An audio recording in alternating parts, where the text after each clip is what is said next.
never stood still on the touchline. The centre-backs are claiming offside. 3 goals down to 0 at half-time, and the striker sent another shot wide. Supporters only sing when they're winning and boo us after every defeat. The chairman launders foreign dirty money, and no one's seen or heard of him for 10 weeks. Getting sacked in the morning. You're getting sacked in the morning. You're defeated and you're playing at home. You're getting sacked in the morning. Getting sacked in the morning. You'll be gone without warning. All the best players have gone out on loan. He's getting sacked in the morning. There was a time he craved all the glory. There was a time he done this for free. But it's hard enough now just staying sober and finding 3 more years of private school fees. He really couldn't give a monkeys about the players or the fans or the press, because in 90 minutes time his job is on the line. It's no use swearing cause he couldn't care less. Getting sacked in the morning. You're getting sacked in the morning. You're defeated and you're playing at home. You're getting sacked in the morning. Getting sacked in the morning. You'll be gone without warning. All the best players have gone out on loan. He's getting sacked in the morning.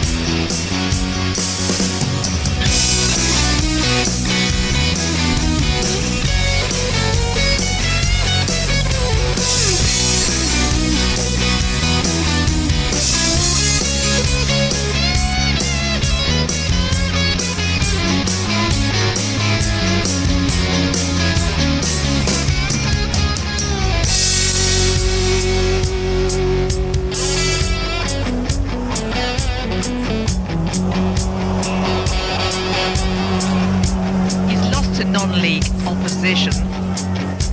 His win ratio is one of the worst.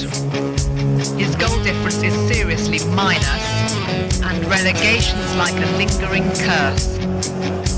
Defend like this and die in the Premiership. Championship, then down to League One. Lose on penalties in the playoffs, and retire to somewhere warm in the sun.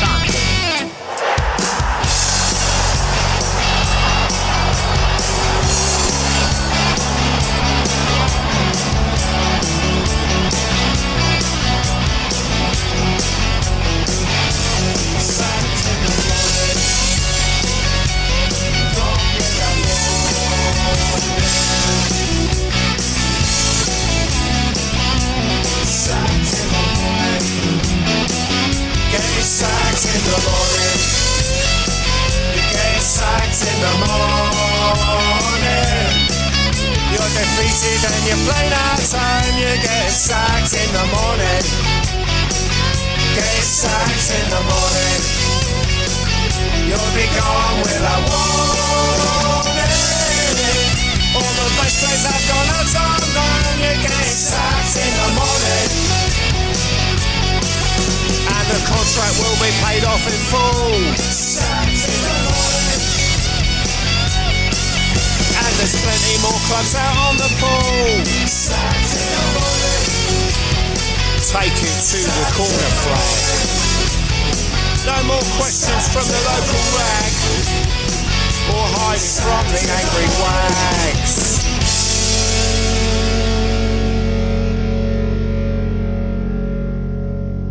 Hello everyone and welcome to Sacked in the Morning, the football podcast that has a new intro soundtrack.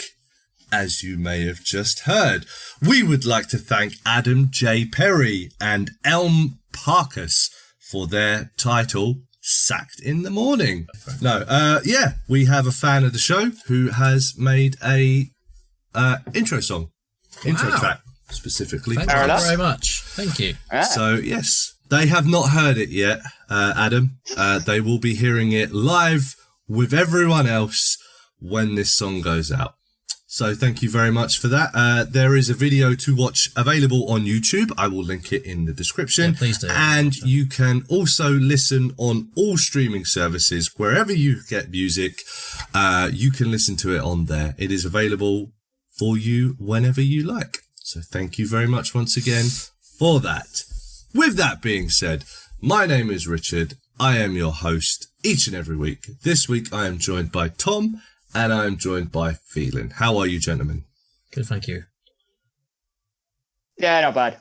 Bit of a delay on Thelan there, but we'll sort that out in editing. Or will I? I don't know. Maybe. I can't be bothered. Who cares? Whatever. Anyway, yeah. So, how are we feeling? We feeling funky fresh? We ready to go? After the weekend's football, feeling pretty rough, but So, I guess that's a good place to start then. Tom, what did you want to talk about this week? Well, I'll touch quickly on the Arsenal result for the weekend, but by the time this comes out, the season will probably be over. Yeah, old news. It'll be Christmas by the time this episode comes this out. was the weekend where Arsenal we should change our intro to the football podcast that's like 4 months behind. I think we've already done that once, haven't we? Maybe. Yeah. No, I mean just on a permanent basis. No. The whole thing now is not having a tagline. Yeah. I mean, hopefully I'll be looking back at this podcast and laughing, rather than being sad that Arsenal have blown the title race after blowing 2-goal leads 2 weeks in a row. But hey, and Bukayo Saka missing a penalty again as well. Not very good. It's a bad miss as well. Yeah, so it kind of links into the guy I'm going to talk about as well. So just to let you know that Bukayo Saka at the moment is a bottler. You're on thin ice. But hopefully he won't be by come the end of the season. We'll see. So obviously Erling Haaland has been getting all the attention this season, right? He's got 32 league goals as of today. Well, I was saying to my kids that it's no longer Manchester City, it's now Erling Haaland and the Manchester City team. Okay, yeah, pretty much. That's the way it is now. Though? I mean, he did go on after the World Cup. It took him 4 years to score another goal again or something. So he had a bit of a slump this season. If you could call it that. Yeah, he got about 3 or 4 games without a goal. Yeah, something like that. But yeah, to be fair to Man City, they have got other players that can score goals. They've won the league last season without a striker. But he's got 32 goals now in the league and still got 8 games to play yet, which is insane, isn't it, really? So he's going to reach 40 probably. Is that 32 goals in the league or 32 goals for the season? In the league. No, that's just in the Premier League. Okay. He's at 40 something total. Yeah, he's 40 overall. Yeah, it's insane. So yeah, he's got 8 Chelsea league games. just goes to show you what can happen when you have a striker up front. Well, I think he scored more league goals than Chelsea have this season. He has, yes. But he has scored more league goals than 7 or 8 teams in the Premier League or something like that. Yeah. But yeah. Oh, quickly brush on Chelsea though. Trying to see them score goals has been hilarious recently. Just the art of trying to score, put the ball in the net. It's pretty hilarious. Is it like that famous line from Dodgeball? I can't say it on the podcast because I'm not allowed to swear. But it's the one where he's it's trying to watch a bunch of it is. Yes. A doorknob. Yeah. Right. Yeah. Yes. 600 million they spent and they couldn't even buy someone to score a goal. It's hilarious. So anyway, I'll get onto my topic now. That wasn't your topic? Oh, no. Fucking hell. Erling Haaland has scored 32 goals. He's got all the attention this season. He's the top goal scorer. He's the man. However, I'm going to give some attention to the guy who's second currently in the Premier League goal scoring race, who's had a pretty good season in terms of scoring goals. 23 as of today, Premier League goals. Harry Kane. Oh, okay. Yeah, 23 Premier League goals as of today. He could still reach 30. Which in most seasons would be actually a golden boot winning season, really. Spurs, it was last year, wasn't it? Yeah. So Spurs have got 7 or 8 games left, haven't they? I don't know how many exactly, but so he could reach 30 possibly as well. So yeah, his strike rate has been very good this season. He's also become Tottenham's all-time goal scorer this season and England's all-time goal scorer this season. So incredible season for Harry Kane overall for Tottenham. However, we suck. there is a but. And it's not just for Tottenham as a whole, it's for him. This is also the season where he blew England's chances of winning the World Cup by missing a penalty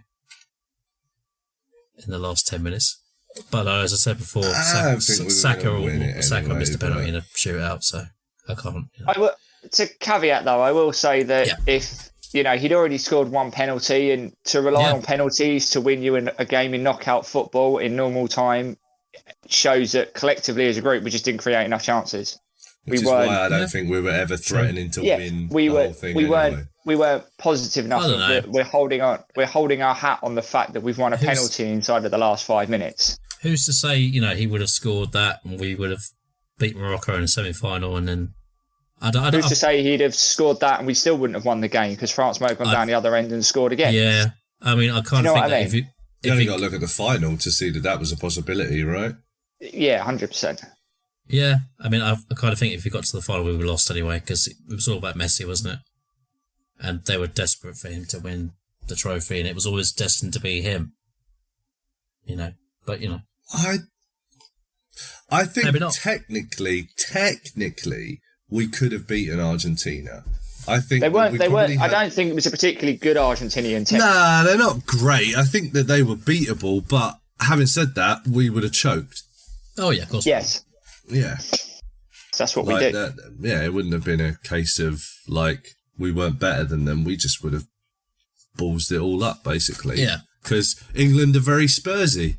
Yeah. So obviously he missed the penalty for England there, and he missed a pretty good, decent chance for Spurs later on against Sheffield United when they got knocked out of the FA Cup. So I know people put Harry Kane on a pedestal compared to the other Spurs players, but is he on their level as well? Is he a choker? Yeah, I'd agree with that. Is he a bottler? Is he actually capable of winning something? I think put him in that City team and he would have done not maybe just as good as Haaland, but he probably would have been up and around that mark. He probably would have been over 30 goals for the season. Yeah. Just because Sorry, go on. No, that's right, you go. I was just going to say, with the way that City team can create and the fact that they have the mentality of being able to win as well, I still think he would have done a really good job in that team. I mean, maybe not 40-odd goals a season, great, but he definitely would have been up over 30, I reckon. Yeah, I'm not saying, I don't think Harry Kane would go to City and they wouldn't win the league or anything like that. I mean, but I think that him and Spurs are kind of one and the same sort of thing. I don't think he's capable of lifting Spurs up to that next level. Oh no! I agree with that. I don't think that he's as a club. We would need more players. Already on a been high caliber. Proven, hasn't it? Over the past 5 seasons or so, it's been proven that he is not the guy that was going to say, "Get on my back, I'll drag you over the finish line." He gets a bag of goals. Yeah, I mean, to a certain extent, yes, he is, but it only goes so far. I mean, yeah, we'll probably be doing worse if he wasn't in the team at the moment, I think. But he's not the guy that's going to drag you to the promised land. There are positions way more important than that, I think. I think that the biggest loss over the past few years has been Christian Eriksen, personally. That's my opinion. Yeah, that's a good shout, yeah. I mean, I think Kulusevski's been decent since you signed him. But he's not really the same sort of player. He doesn't play the same role, does he? He's the creative midfield type. I would also say, with regards to your previous statement, that Harry Kane is above all at Tottenham. I don't agree with that. I think that Son, even though he's not having the greatest of seasons this season, is still just as good a player, personally. I think Kane's... Well, this season is definitely... This season, yeah. But it's those two and then everyone else. Yeah, I would agree that Kane and Son are a level above the rest of the team. Yeah, but that's been evident for a while. And our biggest failing is that every year we don't reinforce defensively with quality. We try to find a quick fix for less money than the club's probably prepared to pay. And for the last probably 3 seasons, Hugo Lloris is an accident waiting to happen. But he's not with France, which I find really weird. With France, he's pretty solid. But then when it comes to Tottenham, he's just like, I am crazy, insane, asylum escapee, yeah? I do crazy stuff, I think that comes back to the fact of the point I made earlier defensively. France, defensively, have got some very good players. Yeah, true. Yeah. Which he trusts them to be able to do that job. At Spurs, we don't have that. So he is almost trying to take matters into his own hands, and he's just committing too many mistakes rather than letting the trusting the people in front of him to do their job. Our back six is a problem. And it doesn't matter if you've got Harry Kane scoring 23, 30 goals a season. If your back six is letting in 50 goals a season, it's still a problem. You're still going to lose more games than you're going to win. Do you remember 6 or 7 goals. years ago where we had like the best defence in the country? That was great. Do you remember those days? Oh, I do. Amazing. Ledley King, Vertonghen, Alderweireld, Danny Rose, the other side. That was Trippier. Yeah. Trippier was a good replacement for Walker as well, actually. Trippier, he subbed in very well, yeah. But also, Spurs have 2 World Cup winners in their team, right? So they are capable of success. But I do feel like Conte's rant. Yeah, I do feel Conte's rant was spot on. Oh, absolutely. Yeah. Yeah, questioning the mentality of the squad. Individually, those players, as you say, some of them they've all played in big games. But collectively, the mentality of the team is being happy to be there rather than being disappointed to lose. Do you know what I mean?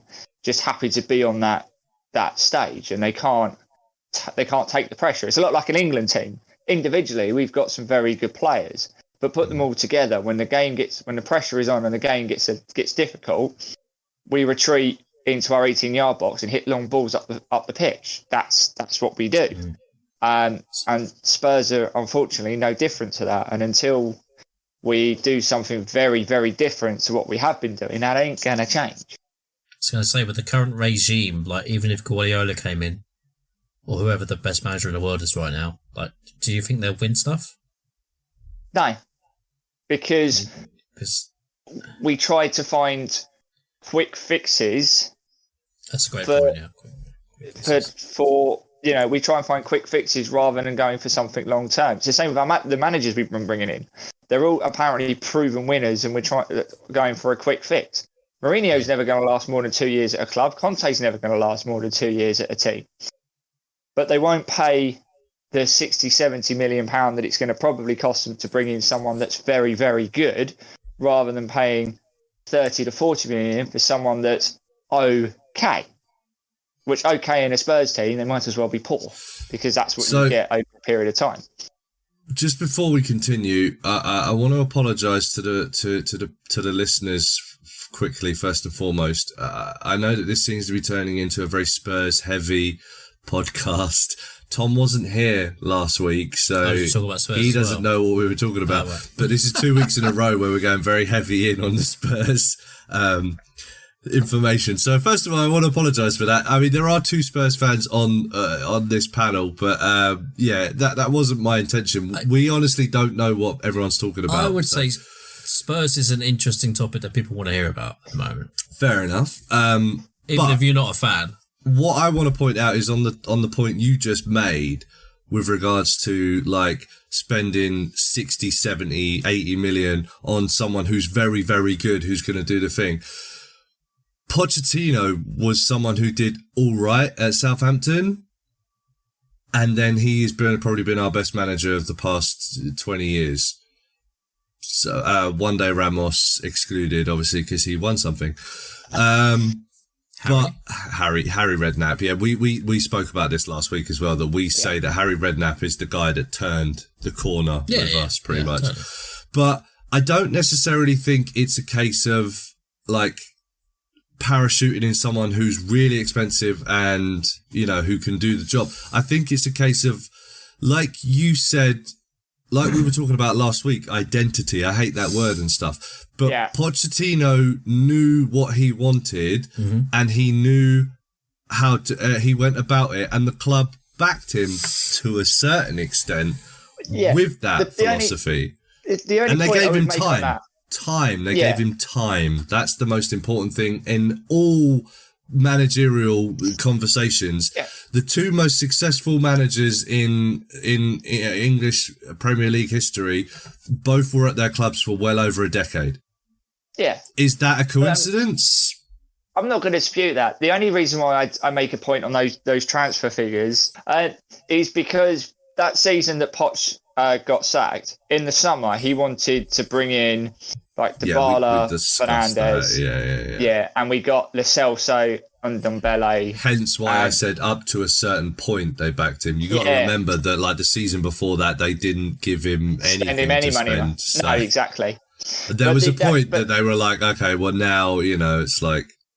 Yeah, and I think that's why we will never get to that kind of next level. We hit... Pochettino massively overachieved with what he was given to do. And we got lucky with a kind of players peaking at the right time kind of thing. You know, we had Vertonghen and Alvaro at peak. We had Christian Eriksen pretty much approaching peak. Younger players that would run and run and run. But as that group got older, all the kind of attacking stats and everything kind of dropped off a little bit. And teams figured us out to a degree. And we just didn't have that second group, because Ferguson always talked about the changing of the guard, didn't he? There was always a point where you had to restart again and rebuild. Yeah, it's the stage that Liverpool are in at the moment. You know, they've got to change that. They've got to go on to the next cycle, and we did. And as a club, Spurs, we didn't take that leap.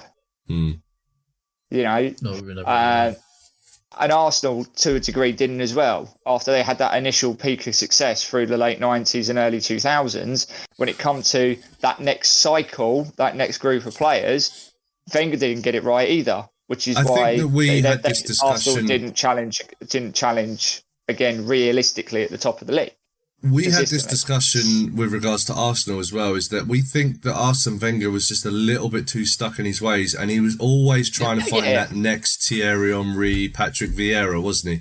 He was always trying to find that next, look who I found for like £500,000. Like, he was always trying to do, and it was always like, you know, it's not working, you know, like, it's not, you know, as good as he is, Shamak is no Henry, you know, it's like, you know, I mean, it's kind of paying off at the moment, though. If you look at the players who signed, but they've come. A lot of the players that come through in that team have come through the academy, and then you've sprinkled in some really decent players with regards to. Yeah, pretty much. Yeah. So, what do you guys think needs to change for Spurs? And do they need to get rid of an asset or better recruitment? We need to get rid of the director of football. We discussed this last week. And the stop, as I said, stop the quick fixes.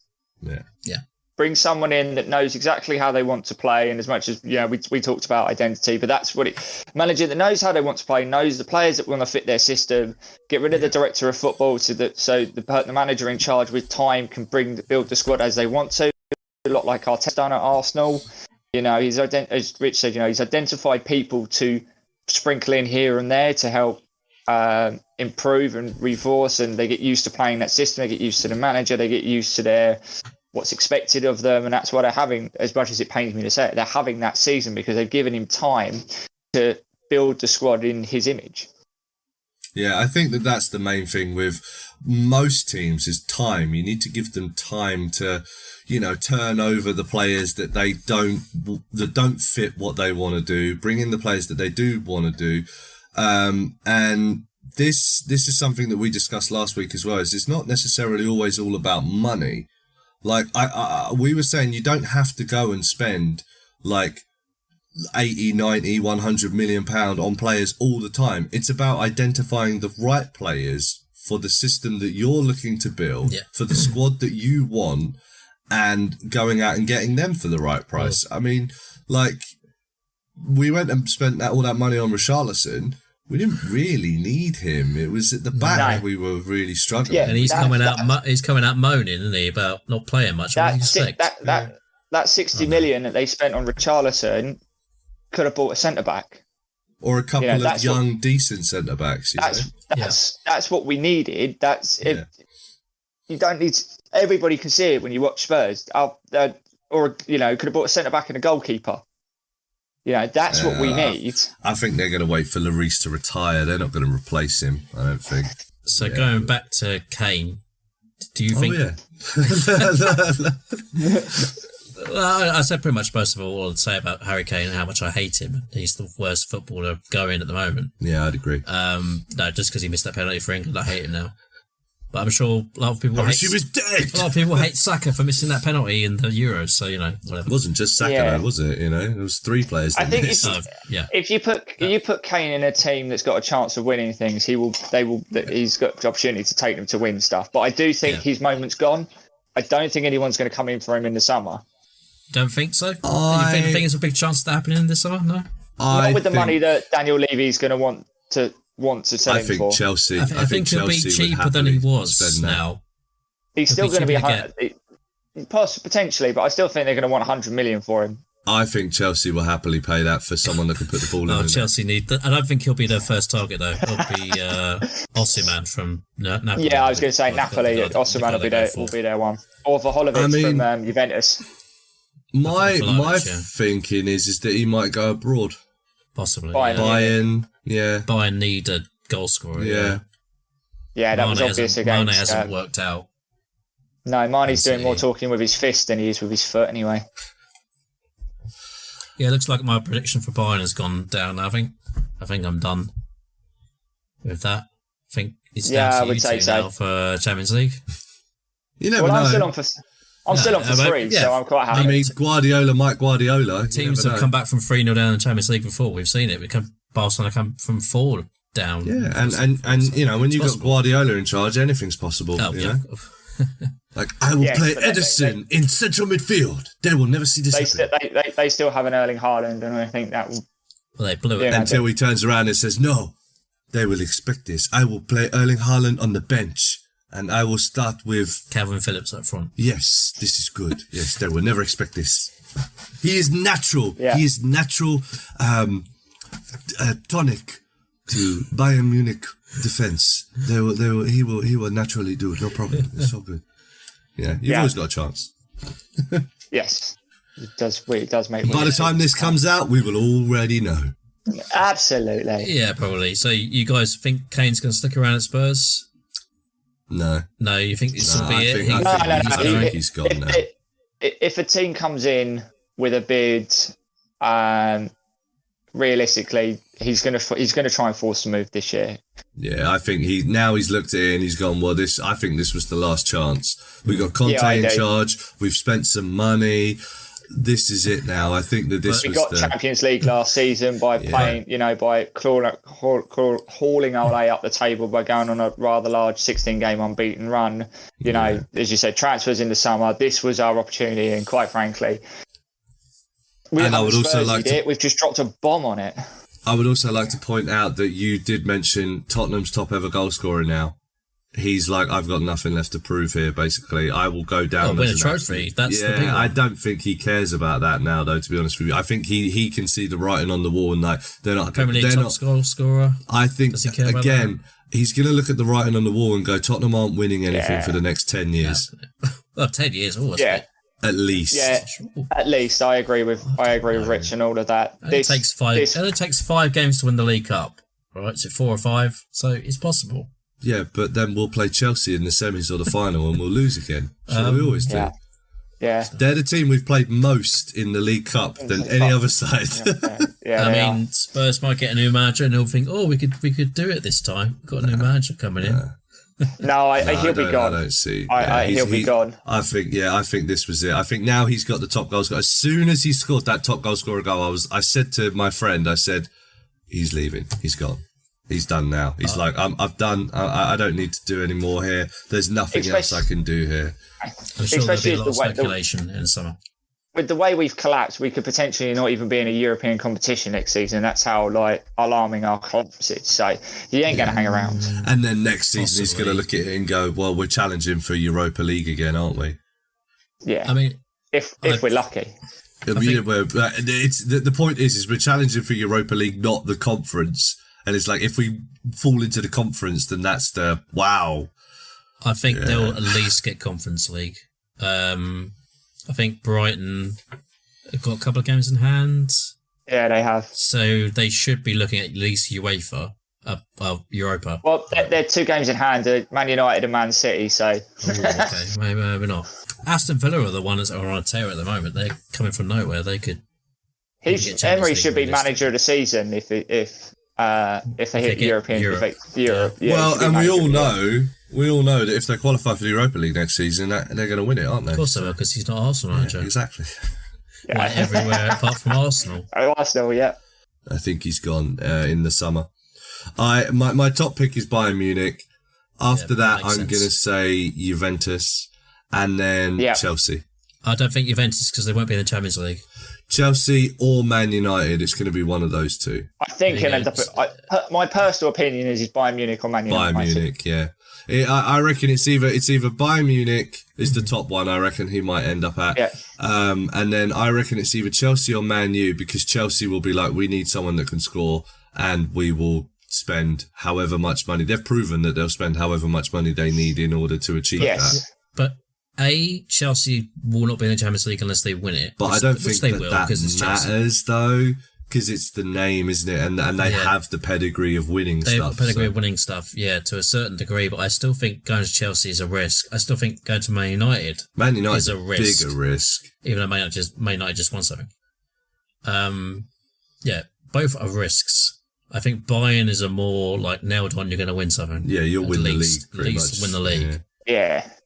But I don't see him getting in the Real Madrid Barcelona team. No, I don't put it past Barcelona saying we have no money. Yeah, of course, yeah.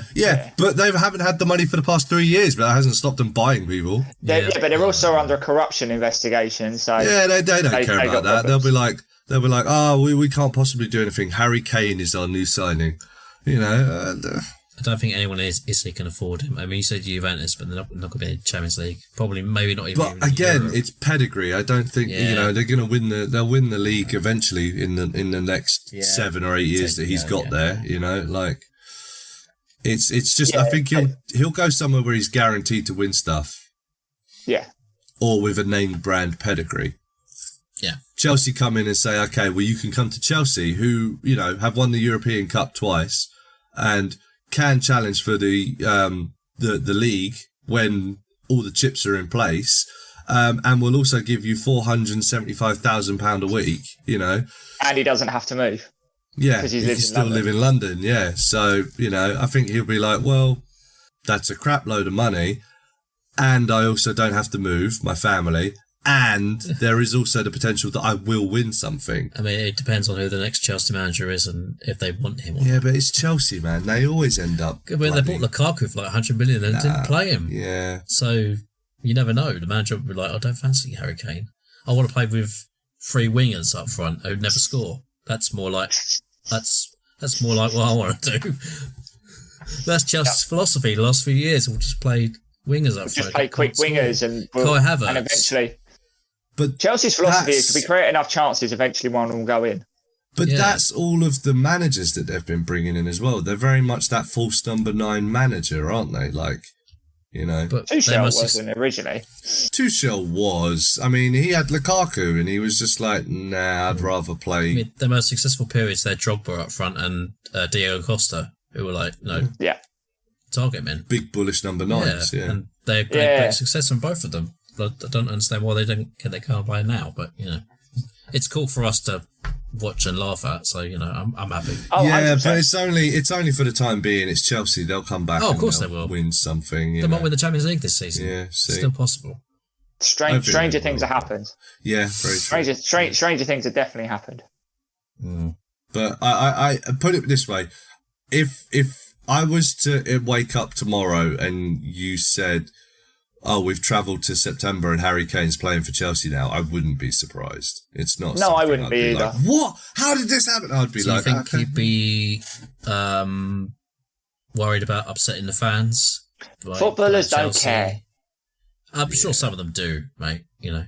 But not if you're going to dangle 400 grand in front of you, it means upsetting a few Tottenham fans. What do you know what I mean? He's coming towards the end of his career. He might be like that. Like Gerrard almost made the move to Chelsea, but he didn't in the end, did he? Like the 11th hour, he decided, no, I want to stay at Liverpool. I know it's a different situation, I know, but yeah, I think that hadn't Gerrard already won the Champions League by that point? No. Yeah. Yes. So. Yeah. I mean, it's like I'm not in really any rush to off the fans and go and do something that might annoy them because I've won stuff. So whatever. Okay. In that case, then, Arsenal could use a 20 goal a season. Could they? I think they're doing all right by themselves, aren't they? We're not going to win the league. I don't think they'd have a bid accepted. That would be the difference. I don't think we could afford Kane anyway. No, I don't think you have that kind of money, do you? That's the thing. No. You got Jesus though, man. I think Jesus is a decent player. He's been good since he came back from injury as well. I'd be happy to have Jesus up front. He scored in the last 3 games, I think. So, yeah, but we could do with 20 goal a season striker. Would be nice. Who should we replace Kane with, do you think? If you can get Osimhen, him, but he's not going to go to Spurs. Ivan Toney. Ivan Toney was literally who I was just going to say. Ollie Watkins. Depending on depending how long Tony gets for his 200 counts of breaking the gambling rules. So he likes to have a flat. That's like an 8-month suspension, isn't it? Probably. I think if Watkins keeps scoring at the level he is, then I think he's a good option for Spurs. Very similar player to Son and Richarlison, isn't he? So it's like, well, we already Tony got that is kind more of player. Ivan Toney is the player that's similar to Kane in the way that he plays. Dropping deep, linking play. Mitrovic, yeah, but he's banned for, 8 games? Oh, yeah, of course he is. Yeah, end of the season, yeah. Yeah, good point, yeah. Yeah, no, I'd be happy to see Ivan Toney. I think that would be a pretty decent signing. I'd be pretty happy with that. He's not probably going to score as many as Kane does, but Kane's that kind of striker that comes along, once in a generation for a team, isn't it? Who every team has one eventually that just can't stop scoring, and then, and then you're like, okay, well, now we need to deal with someone who scores maybe half the amount of goals that person did, but is still a decent, all right player. You're happy to have them. Yeah. I mean, we suffered long enough, for God's sake, after, the amount of, trophy-wise, but, we've had some pretty mediocre strikers. Not through lack of trying, though. Like Soldado, for instance. Oh. He was really poor. Pavlyuchenko. Janssen. Janssen, Postiga. Yeah. Rebrov. Yeah, but again, all of these players... I don't hold any of these players in ill regard because at least they all really tried, and it's like none of them were like on Dembele. It's just like I don't want to be here. This is rubbish. What am I doing here? Do you guys see a scenario where Kane leaves in the summer and Spurs immediately win something? No. Like I said, 10 years. No, you don't think that it'll just be typical? We need to turn over that whole. Oh, you're talking about a Teddy Sheringham. It's possible, isn't it? And he doesn't win anything that season, Spurs and we win the League become a Cup. better team without Kane. I think a lot of pressure will be taken off when Kane leaves, but I don't. Yeah, I think that now everyone's going to be like, well, we don't have Kane, so we're definitely not going to be challenging for stuff anymore, are we? So. We might play better with Son up on his own. But to be fair, we did in the times where Kane was injured. Son came alive, But yeah, I think that they'll look at it and there'll just be a lot less pressure. And they'll be like, well, we don't have that world class striker. I totally agree. So. I don't think there'll be as much pressure on Spurs. But I don't see us winning anything. No. I think that they need to turn over that whole team basically. Yeah, I'd agree with that. We need a basic blank slate and start again, really. Yeah, pretty much. But like I said, we need to bring in someone who has a vision of what he wants to do that fits in with the way that Tottenham are run. Like, Conte's not a good decision. I thought he might be able to scrape a cup win with this team. I honestly thought that he might be able to scrape a cup win. He was never going to be a long term. It was just literally bring him in, win something, and then now the pressure's off a little bit. Now now the fans will shut up, But he's never going to fit in with the Tottenham style because he's like I need £200 million every season.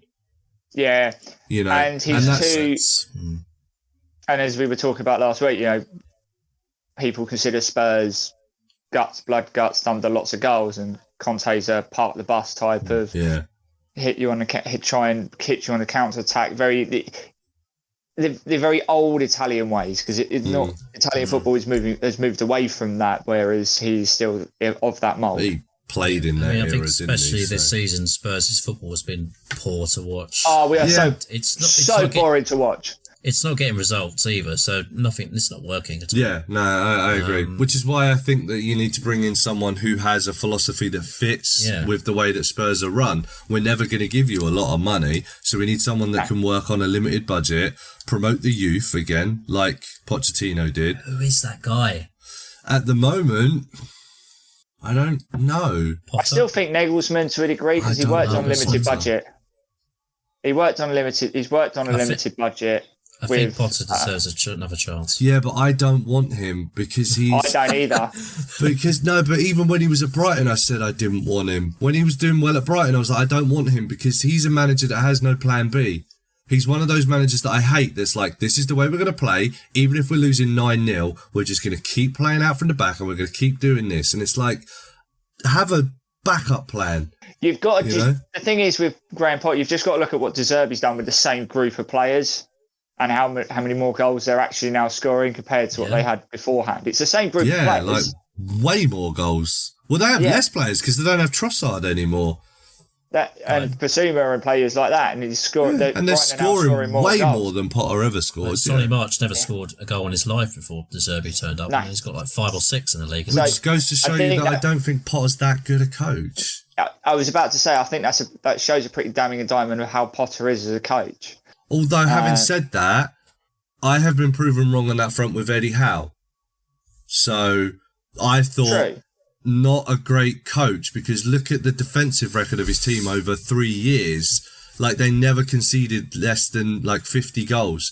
Not one season did they score more than they conceded. And it's like, wow, that's terrible. I don't know if they still have the best defensive record in the league now. They did have. They did have at one point. I don't know if they have now, especially after being turned over by Villa. 3-0 on the weekend, didn't they? But before that result, they looked like a pretty solid team, didn't they? They still lost the least amount of games in the league up until this weekend. Yeah. So I've been proven wrong on that front. So I hold my hands up to that. When I'm wrong, I'm happy to put my hands up, and I'm wrong about that. But I personally would not like Potter at Tottenham. What about Thomas Frank if he became available? Would that be no, because he's still much in that mould of Conte and Mourinho. Okay, right, yeah. I've seen the Vincent Kompany linked with Spurs as well. Would that be an interesting one? Too big of a job. Too big of a job. Yeah, I think it's a lot of pressure. It'd be a very Patrick Vieira kind of situation. Frank Lampard at Chelsea after being at Derby for a season and then going into a bigger job. I would stay at Burnley if I was him. Just same. Go in with them. Yeah, just especially if they're going to get promoted as championship winners by the looks of it. Go carry on building what you've done. Exactly. Rather than take the jump to a supposed top 6 Premier League side, it's a very different ball game. Bit out there, but I wouldn't. I not my first choice. Definitely not my first choice. But I wouldn't be utterly disappointed if Scott Parker got it, because. His Fulham team... Spurs legend. He knows the club. Exactly. He knows the club. Get him in. Yeah. He knows the club. No, but his Fulham teams were all right. I mean, the one the one that went down was a good team, but they just couldn't defend for crap. I think it's too big for him. But yeah, I would say it's too big. This is why I'm saying it's not my first choice. Definitely not my first choice at all. But he's if already they been sacked said from his that, last job, but he wasn't. But there he very got long as well. sacked because he turned around and said that the club is. He got sacked Conte reason, basically, didn't he? He said that these players in Belgium. Oh, in Belgium. Oh, yeah. Yeah, he had a job in Belgium and was there from kind of January to a few weeks ago now. So, yeah, no, I know he got sacked from Bournemouth for basically the Conte reason. I wouldn't be terribly disappointed if they said that. That's what I'm saying. I'm not going to turn around and go, that is awful. What are they thinking about? You know, I'd be like, okay, well, let's give him a go and see how he does, you know. Out of left field choice that I wouldn't mind seeing is probably Solskjaer. Oh, no. Nah, he didn't win. I think he did a much. You need someone who wins something. I think he did a much better job than people give him credit for at United. Yeah, it's not about him winning stuff either. It's he is someone that has no clue what he wants. His Man U team was all over the place. It was very scattergun and like not as bad as, but in the vein of Phil Neville. Like I'll say that we'll do this, but then we'll do something completely different. And we're a team about, you know, keeping the ball and moving the ball and stuff. No, you're not. You're counter-attacking. What are you on about? Why are you saying you're doing this when you're clearly doing something different? No, don't. Yeah, go back to Norway and manage in Norway. So you've had Mourinho, Conte. So the next obvious one is Ancelotti. Ancelotti. Yeah. But even he'll mess up at Spurs. I mean, he didn't win anything at Everton. He wasn't particularly very good at Everton. No, he realised he had no chance of winning anything there, so he bunked off quickly. What about the Napoli manager? I can't remember his name. He's had a pretty banging season, hasn't he? Go to Spurs, though. But who knows? Money, maybe. Yeah, Premier League. Yeah, exactly. Yeah. I just don't. There's a lot of options we've gone through there. So, but realistic. Brendan Rodgers is the other one that we keep being linked with. Maybe he won something at Leicester, won an FA Cup. He's really hit and miss for me. Yeah, this season. I mean, they didn't get any signings in the summer. They didn't. No, I was going to say he didn't get a lot of help from a lot of help, but still. And I would like to point out that how big a loss Schmeichel seemed to be. That he seemed to be a huge loss, especially at the start of the season when they got turned over 5-2 2 weeks in a row. Yeah, Ward looked like he'd never played a game in goal in his life. He looked petrified. Yeah. But yeah, losing Stefan Iversen in goal now. So. Yeah, they replaced him with Stefan Iversen, didn't they? Yeah, I can't believe he's still around. Started playing in goal as well. It's crazy. But Rodgers has managed on big occasions, isn't he? You know, Celtic. Yeah, I mean, again, I don't think that I would be terribly disappointed by hearing that news, but I don't know if I would be like, he's genuinely the man excited either. Yeah, I'd be like, he's steadied the ship, I guess, and at least we'll play some decent football, but I don't see us pushing for the Champions League again while he's in charge. But then, with this team, I don't necessarily think that anyone's going to get us pushing for the Champions League. I think last year was a fluke. Yeah, if there is any manager out there that could potentially prove you wrong, I think it would be Brendan Rodgers, but as you say, it wouldn't be overly... It's not a name that breeds, like, massive excitement within the fan base, is it? Yeah, not exciting, but decent enough, I guess. Yeah, because Leicester into a couple of close top four finishes for a team that was punching very much above its weight. So yeah. But then they collapsed completely. So. Harry Redknapp style. Well, has that answered your question? I've got other names I could say for Lampard. You've got Hassan Hutel. Frank Lampard. Jeez Louise. You've got 10 seconds. Guys, an awful Sean manager. Dyche, Allardyce, Pardew, Kerbishley, Pulis. That's a blast from the past. Well, he used to be linked with every job, didn't he? Alan Kerbishley. Glenn Hoddle. Oh, yeah, Glenn Hoddle. Oh, Glenn Hoddle. Get him back, maybe. Nah, he's been out too long, hasn't he? So. Yeah, okay. Well, thank you for that topic. Again, I'd like to apologise for the Tottenham heavy. Hopefully, Phelan's topic is not going to be Tottenham as well. No, it's not. But it's kind of along. It's kind of along the veins of what we were literally just talking about. I wanted to go through the crazy number of manager sackings this year. Oh, mental! Okay. Yeah, definitely. Yeah. It's been the most ever, right? Yeah. Has it been the most ever? 13, this season in the Premier League alone. It's in like 7 or 8 teams that haven't changed the manager, I think. Something like that. Only 7 or 8. Yeah. Wow. And obviously Chelsea have gone through 2, but 13 managers this season is an absolutely insane number, seeing this is 20 clubs in the league. It doesn't feel like it's been that many, though, to me. Maybe that's because I'm out of touch a little bit with the news, like I'm a little bit behind, much like this show. That's probably the reason why. But I feel like there's been seasons before where it's been far crazier. So if you look at the relegation teams, I think only Forest and West Ham are the only 2 that haven't changed. Yeah, they are, yeah. But that's my point. I think Forest are close to sacking. Oh, Forest are very, very close to getting rid of Steve they're close Cooper. to doing it, finally. But that's my point, is that Watford aren't even in the league this season, so we don't have the 3 managers a season. Yeah, they sacked 2 at least already. Exactly, yeah. So every season it's like 3 managers, right? Already, and, they've sacked. Yeah, they are on their 3rd manager this season. They're on the 3rd, yeah. Yeah, well, then they'll sack him and they'll get 1 more in for the last 3 games. Yeah, totally, yeah. 100%. But that's what I mean. You haven't got teams that traditionally go through managers faster than they have hot meals, and we've got to 13 sackings. Yeah, I mean, the fear of relegation is obviously huge for those teams. I get it. Bournemouth, sacked Parker, first month of the season? But again, that was a Conte reason, wasn't it? He slagged off the team, so they were like, we don't really have much of a choice now, do we? 9-0 on it. Yeah, by Liverpool, and he come out and just basically slagged the players aren't good enough. I haven't got the players. Money. Yeah. So they basically said, we're a community club here and we expect everyone to pull in the same direction. Yeah. Basically which saying... Which literally felt like a cop-out, didn't it? Yeah. Yeah, it was, wasn't it? It was a polite way of saying, you talk bad about our club, you gone. Yeah, how dare you speak bad about me? Who do you think you are? How many of those sackings do you think were justifiable? Most of them, to be fair. I mean, Tuchel's the big one for me. Tuchel, no. Parker, way no. Too soon. Way too soon. Well, Southampton have sacked 2 managers this year as well, haven't they? Was there other one technically a sacking, he was the caretaker, wasn't he? No, he was brought in. Nathan Jones was brought in. Manager. Was he actually brought in? I thought he was caretaker. Yeah. No, he was brought in from Luton just before the World Cup break, and then basically won 2 games.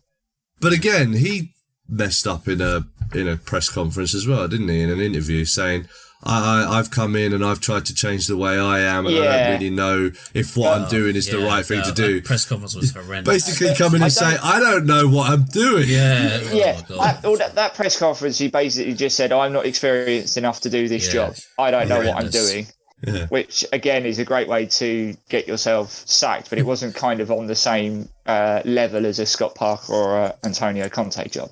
No, because they were more, I think Patrick Vieira's sacking was a little bit sad, considering how considering what they did last season. Considering how good they were to watch last season, how well they did. And it's not like they were losing a lot of games. All right, they weren't winning games, but they weren't losing as well. And it's not like they were being run over by teams or the players looked like they'd stopped trying.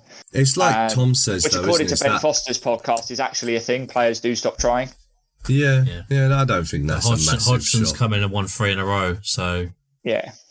But then I look at it and I think, would players like Wilf Zaha and stuff like that actually want Hodgson to be in charge of them? Then maybe Zaha likes Hodgson. I don't know. I do not know Wilf Zaha at all. I do not know Roy Hodgson at all. But if you said to me, okay, Wilf, you can have this cool, young, black, successful player as a coach for you, or you can have this dodgery old white guy that kind of looks like an owl. Which one do you want? I mean, initially, yes, Vieira was, as we said, was great last season, but obviously something went wrong after the lack of goals. They just needed plan B. Yeah. A little bit. He's of one of these managers that's plan A. Modern managers, plan A. And if plan A doesn't work, we'll try plan A. And if plan A doesn't work, we'll give plan A a go. And then if plan A still doesn't work, we're going to take this player off the bench and we're going to insert him into plan A. And that's definitely going to work this time. 100% going to work. I know it's definitely going to work. Do you know why? Yeah. Because this is the right way to play football. So how can we fail? We're playing it the proper way. How can it fail? I do feel that Vieira probably shouldn't have been sacked. I did think that was a silly decision. The club wanted to go in a different direction, and there has to be time given to that, because as soon as the going got tough, they went back to, for a lack of a better term, the old ways. Do you know what I mean? But this is what they did with Frank de Boer as well, wasn't it? Like, don't get me wrong, I'm not. He was out of his depth. Yeah. But the thing is that they were saying this is the direction we want to move in. It's not going right. Quickly, go back. Undo. Damn! I already sent the email. Control Z. They'll look at how well Hodgson's done and be like, oh yeah, look, we were right. You know, it's a short-term fix. Yeah. They're not going to move forward, are they? They're going to sit languishing pretty much where they are if they stick with that, you know. I mean, they need to be brave sometimes, I think, clubs. Yeah, but I think that there's a line. It depends how much you want. Like, if you're happy to be like, no man, we're in the Premier League and we're you know, playing the best teams each and every week, debatably, but then that's fine. Don't overstretch your means. Blackburn Rovers style, you know. Don't try and reach for something that's way out of, you know, grasp and then plummet. But that falls into my next question. Do you think there's unrealistic expectations? Yeah, for sure, 100%. Yeah. But bearing in mind, it's considered the toughest league in the world. I that's what I'm saying. This is what we were saying last week as well, is that sometimes fans especially are delusional about their team, and it's like, well, what do you expect from your side exactly? You know, it's like, know your lane a little bit, you know, like, don't overreach. You know, you can gradually build to that kind of thing, but don't expect it to happen overnight, and there might be some bumps along the way, and unfortunately that also might include a relegation. Yeah, I mean, I really hope that Forest go the whole season without sacking Cooper. Well, I mean, they wouldn't be the first team that's done that, though. Yeah, but it's admirable to see them sticking with him. And, you know, it wouldn't surprise me if we logged off now, looked at my phone, and he'd been sacked. He'd been sacked, yeah. No, that wouldn't surprise me either, to be fair. No, but that's he's close. Football, isn't it? Yeah.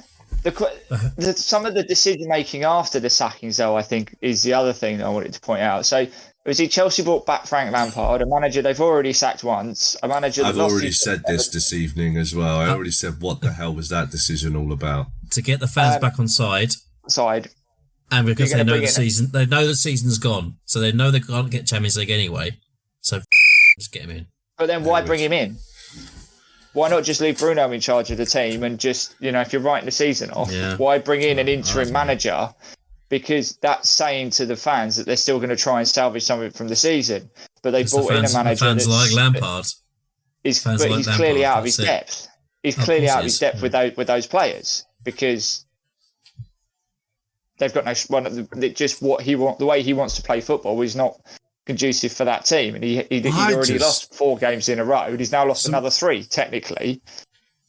My question would be, why did he agree to it? But then part of me thinks, not just money, Roberto Di Matteo. He can still win the Champions League. What if I come in and win the Champions League? That's it. Yeah. He's already referenced that a couple of times in interviews, hasn't he? Coming in under an interim manager, caretaker. But if you're going to make that decision, it's like Dean Smith going into Leicester till the end of the season. It's a really strange decision. Is he a better manager than Brendan Rodgers? Exactly. No, I don't think he is. So if that's the person you're looking to bring in, why not just stick with Brendan Rodgers? Not just that. As a manager, ask yourself that question. You know, like, do I think that I'm better than 8 games? Yeah. You know? And we all see value yourself a little bit higher. Yeah, 100%. You know, what are you realistically going to be able to achieve in 8 games? Yeah. You're putting your reputation on the line for 8 games. Yeah. Or basically just hoping, like, oh, well, I'll do these 8 games and then they won't find anyone else and they'll end up just giving me the job anyway.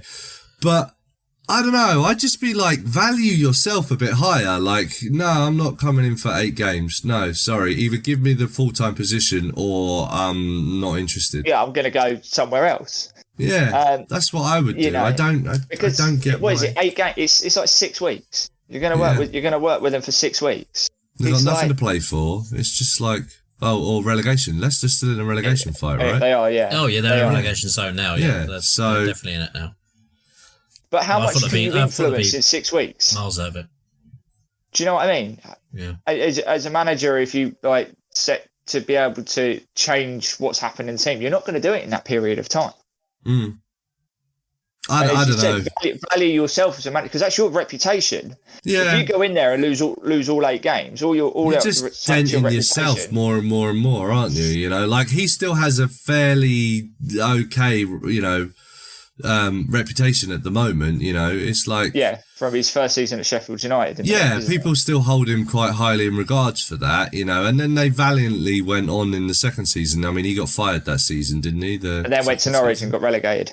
Yeah. But then it was Norwich. They were always going to get relegated. But he's been sacked from Norwich this season. But, I mean, his reputation's not in tatters. But no, 100%. if you keep taking all these little dents, then eventually people are going to be like, right, well, you're not a Premier League manager. You're clearly Championship at best. Yeah.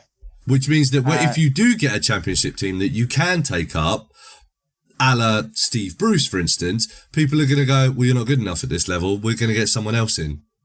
Yeah. And because we know you're not going to keep us up. Neil Warnock, wasn't it? He had that. Yeah, Neil Warnock, another one. Yeah, exactly. Got a team up, but now you're not good enough to keep us here, so we're going to go get someone else now.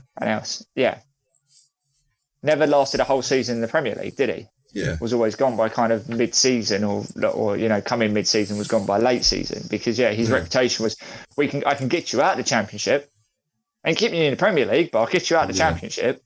Yeah. So this trend isn't going to go away anytime soon. Oh no, it's just going to get worse and worse and worse. The more the money goes up and up, teams will not want to take that risk. So outside of the obvious, probably Graham Potter one, do you think? Is there any manager that's been sacked whose reputation really has taken a battering because of their sacking? Vieira? No, I don't think that. Because I still don't think that sacking was justified. Maybe Rodgers. I wouldn't say a battering, but I think his reputation's been tarnished for sure. Rodgers, yeah. Gerrard? Gerrard, Gerrard, yeah. That's a good one. Yeah, that's a good one. His Villa side were Lampard, dull and lifeless.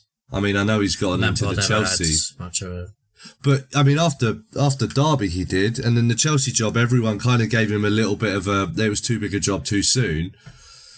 But then he's gone in at Everton, and he's just been awful at Everton, and then he's lost that job. So he's starting to prove, well, maybe you can't cut it at this level. Maybe you're Brian Robson, very, very good player, not a very good manager. Nathan Jones probably the biggest battering. Yeah, that's a good one because he's basically turned around and said, his chance of getting another Premier League job is over. Like Championship maybe. I don't think he's ever going to get another unless he takes a team up. I don't think he'll get a Premier League job. Championship team that wants to get promoted, he is not getting that job because they're going to be like, No. I'm not saying like just one of those scenarios, a little bit like Steve Cooper at Forest, where he's got an unexpected promotion. He gets a team over the line. Not that he goes to like a Watford and it gets him over the line, or I think like that. They'll get rid of him in the summer or early on into the season. As soon as there's a couple of dodgy results, they'll be like, okay, that's our excuse. Get him out of the door. But that's the only way he's going to manage in the Premier League again. Yeah, because he's basically come out and said, I don't know what I'm doing. Yeah. It's just the greatest way to not interview ever. Jesse Marsh. I don't think he had much of a reputation anime, personally. He's the only man. He's the only manager that I've ever come across in the history of watching football where he's gone for 2 different Premier League interviews, and has been turned down by the club. So he went to Southampton. He was obviously linked with that job, and then at the 9th hour that broke down for whatever reason, and he interviewed at Leicester before they took Dean Smith in the interim. He's too scattergun to get a relegation job, if that makes sense. I think the accent doesn't help as well. But for the fact that he's had honestly, interviews, being serious, I genuinely think that a lot of people hear that accent think American. He doesn't know anything about football. Yeah, they don't take him seriously. 100%. Yeah. I agree with that. 100%. I'm not saying that that's the right thing to do, but I'm just saying I don't think that the accent helps. You know, there are accents that hold a lot of weight. Italian, Spanish, those accents hold a lot of weight. People will be like, oh, wow, okay, yeah, he knows what he's talking about. German, not so much, you know. French? Yeah, but French to a degree as well, I would say. Yeah, I said, to a degree. I mean, you take out the two outliers, Wenger and Klopp, name another really successful German coach in... Wenger's German. Pardon? Wenger's German. Wenger's German. Is he German? No, French, we said as well. Oh, you said French and German. Yeah. Right, okay. Yeah. So... Deschamps. But he hasn't coached in the Premier League. No, he hasn't. No. Zidane, but that's only because he was at Real Madrid. Yeah, like one of the best teams in Europe, Yeah. you know. It's like, but Spanish and Italian accents, that's your thing. English accents for your tough, gritty, relegation battle, gotta stay up kind of thing, but not for like the top, which is why I was really surprised that Potter got the Chelsea job. But yeah, I called that, but you know, whatever. Gone before the end of the season. No one believed me, but yeah. Yeah. No, I'll be honest with you, I didn't think he would. I thought they put too much money into him to not keep him on beyond the season. But you know, they paid 20-some-odd million pounds to bring Potter and his Brighton coaching team along. That's Chelsea for you. Flushing money down the toilet. But yeah, you hear an American accent and you're going to think, this guy don't know anything about football. Why are we hiring this guy? He's clearly some guy. Ted Lasso. Yeah. I don't know if you know the Augie boys on Instagram. No. The guys that do the football videos. Like taking the piss out. Oh, taking the mick out of stuff. Yeah. The Pickford ones. Their take on Todd Bowley is hilarious. Yeah, have to see it. I got lots of money! And he always mispronounces all the players' names incorrectly and stuff. Does he? Yeah, you need to watch some of the videos. Is that something he's well known for? So him... Because he's American, doesn't know anything about football, clearly. Yeah. Hayland! Let's sign Hayland! But I genuinely think that is a thing that goes through a lot of people's heads. Yeah, I'd agree. I would agree with you with that. What they need to do is start sacking players. Yeah. During the season. Sack players. Yeah, players need to be held far more accountable, I think. Yeah. Like, do you think this wouldn't have happened during Alex Ferguson's tenure, for instance. It was never Ferguson's fault. It was, right, okay, you want to get rid of Yap Stam. No problem, he's gone. Yeah. Beckham, gone. Like, Richarlison came out and moaned about Conte not starting him, and he didn't get sacked, but Conte got sacked. Yeah. I think that the paradigm has completely shifted now, though, hasn't it? Players are the stars. Players are the ones that get the money. They bring in the money for us. They're the ones the fans are coming to see. The managers, you're just one person as well. It's easier to get rid of you. Well, that's why the director of football suddenly becomes so popular, because that's a constant. Yeah. So it doesn't matter what manager we bring in. Yeah. No, because the director of football sets the football strategy. That's the head point. Coach we keep saying manager. It's not manager anymore, is it? It's head coach. Yeah, that's the thing. We keep saying manager. So, but it's a very American setup that's leaked its way into. This was something football. That I was going to talk to you about while I was editing. I noticed this. I was like, why didn't I ask that actually? So you said that you're not a fan of the whole technical, the director of football thing. What do you make of like the general manager position in football, American football teams? Because that's basically the same thing, right? It is. Yeah, it is effectively the same thing. Yeah, they help build the squad, they draft the players, and then they say to the head coach, "Now go win games. Now go win games."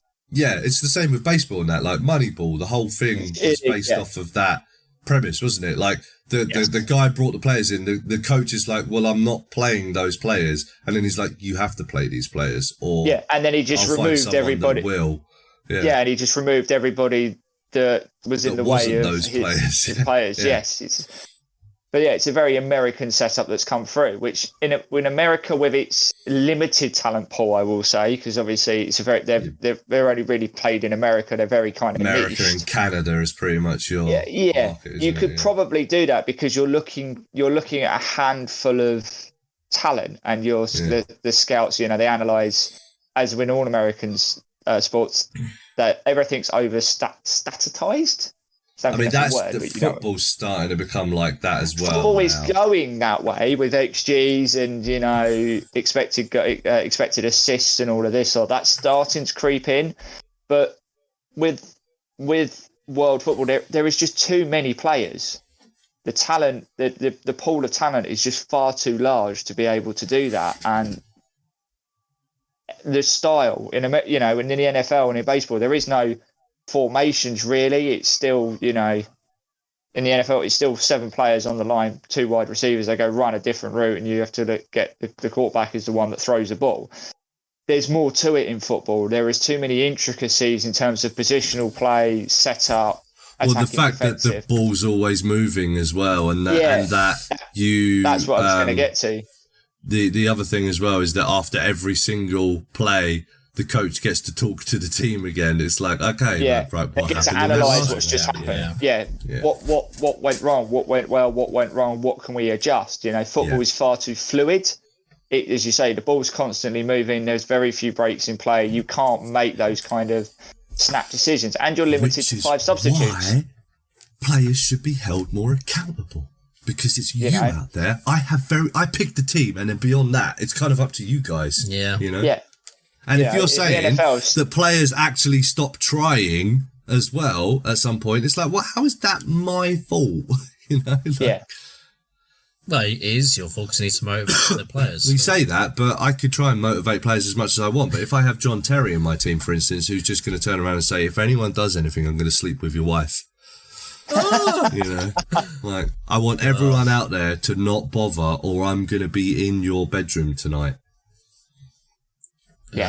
Racial slur. I kind of cringe when I see XG mentioned on TV. Any stat I find really stupid. I don't understand. I can't understand how they can justify goals, how you assign an XG point. I don't get it. Do you know what I mean? I don't understand whether you hit the ball from the edge of the 6-yard box is 1 percentage point. If you hit it from the penalty spot, it's a significantly greater point. And if it goes from outside the area and the guy scores a worldie, it's a 0.1 on the XG scale. Who as a formula came up with that? Considering there is probably 600 different angles you can score a goal from, minimum. But I would like to point out what idiots actually turn around and go, yeah, that's a really good thing. We should start using that in our assessments of things. Yeah, exactly. Team. Stupid but people. Where did it come from? But where did it actually come from? I saw on YouTube. Flash guy in a suit. I don't think it came from Sky Sports, but it's the same as expected assists. No. How can you just say that by playing that ball through, you would expect someone to score from that because you don't know the ability of the player that's on the end of that pass? You could play the best ball ever, but if I'm on the end of it, doesn't mean that ball's going somewhere else other than the goal. Yeah, true. Do you know what I mean?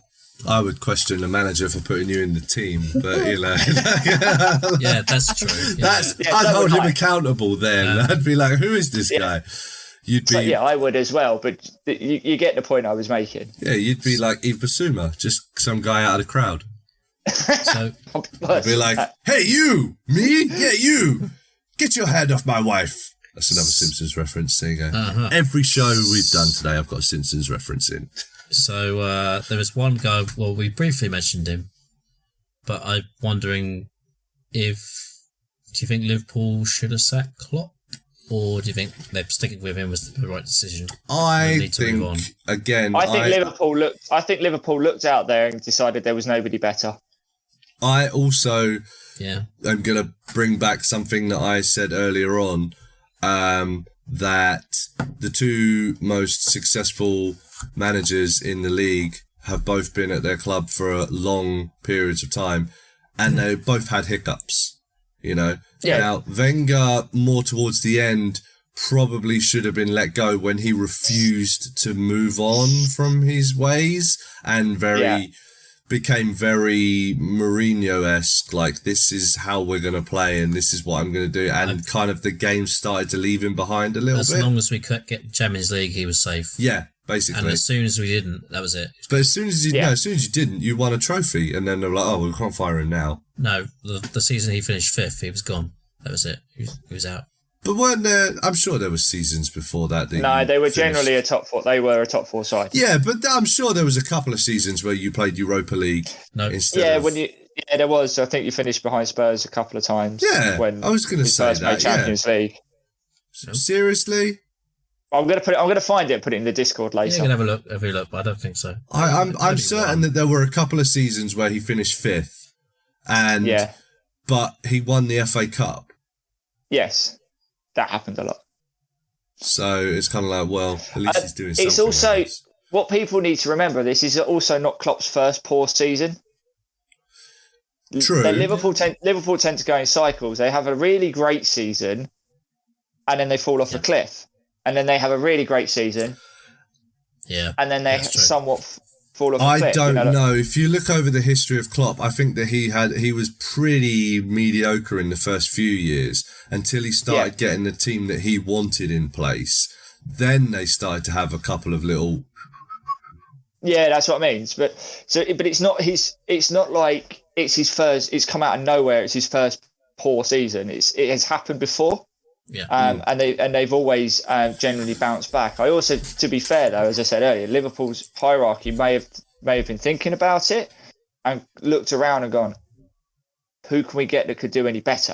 I think they definitely thought about it, but they have thought about it at some point this season, because Liverpool, it's not just the results are bad; they're not playing well either. I think that it's much like you said earlier, though. I think it's very much, I mean, not that the board would understand this or look at that situation and think, yeah, that's true. But it's much like you said earlier, is that they're at the point now where they need to start turning over and recycling their team a little bit. And I think that that's where a lot of the problems come from, is that they haven't yet started that process. And the problem is that they're not in the same Premier League that Man U were in, where during those periods, genuinely, there still wasn't a lot of teams that could challenge them. They could still kind of keep towards the top of the league. Think they have done that with the strikers, but midfield's terrible. The midfield really needs to be defences look now. very weak. I think that they need to start Liverpool's defence comes that. from their midfield. When Liverpool's midfield now just gets bypassed.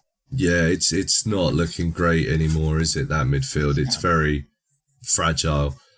But the problem is that they're in a league now that contains a lot of teams that are just going to push them aside when they are in that phase that they need to start churning over the team a little bit. Whereas, like I said, Man U in the 90s and 2000s. Pardon? Newcastle. But for what, one season? No, I said Newcastle will pass them by. Oh, right, pass them by. Yeah. Well, now that they've got the money as well, So. The same as the way Villa's climbed up the league since Emery's been in there. There's a lot of teams like the Premier League is flush with money, so teams, the so-called lesser teams, will always get better because they've got money to spend. Yeah. And if you aren't, the teams in Spain and France and Germany can get away with not being 100% every week because they will roll through. So weak. It's the quality of the league. They will roll through those teams. Whereas in the Premier League, if you ain't at it 100% every single game, you're not going to pick up points. You will get turned over. It very much used to be a case of there are two leagues in the Premier League. Now, and that gap not is so getting much. smaller. Yeah. I mean, there are still teams in the league that you're like, they are appalling. Why? They're really bad. Yeah. But having said that, Brighton were terrible a couple of seasons ago, and now they're what, 6th? They're 7th. 7th, yeah. So, but they were really bad a couple of seasons ago. I think what's happened is with the way that City and Liverpool have been for a lot of seasons, you've kind of got that top two, which are like different level. You've kind of got the bottom two, which are a different level, and then the rest of the league is very similar. You just got to look at the spread of points this season. Yeah. You know. So that's what I think the main problem is. So I don't think that getting rid of Klopp is necessarily the best thing. And much like Pochettino, I think he earned the right to have extra time. You know, he's earned that right, I think. If next season they're still just as bad, then it might be like a time of, okay. Especially if they do end up spending £150 million on a new midfield, as it were. Yeah. If they're still poor at the start of next season, I completely agree. Then we'd be having a different conversation about Klopp's job potentially. I think they could afford missing out on Champions League this season. Yeah, but if it happens next year, they won't accept it. No. And if we get to that situation, I think we need to start talking about Klopp being that kind of manager, because his Borussia Dortmund team was not. They fell off a cliff at the end. They completely fell off a cliff, didn't they? So I think we'd need to have that conversation if that does happen. That he's great for a little while, but then hits that wall and that ceiling level. We're not quite there yet. I think. Like I agree with you there. Earned the right to have a little bit more time, but if that is the case, then I think this is a conversation we might need to revisit. But do you think that trend will carry on next season?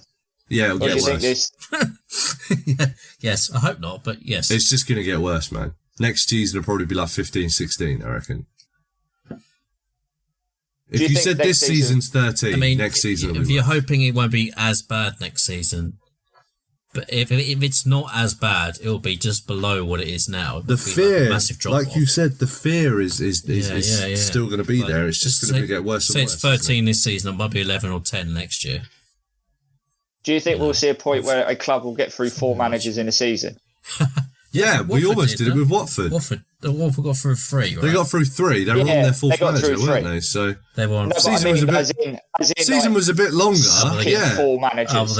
Season was a bit longer. They would have sacked the 4th one and got in a 5th manager. Yeah, for sure, 100%. If the season had been longer, they would have done that. Like Southampton are on 3 manager, are on their 3rd manager. Technically, Chelsea are on their 3rd.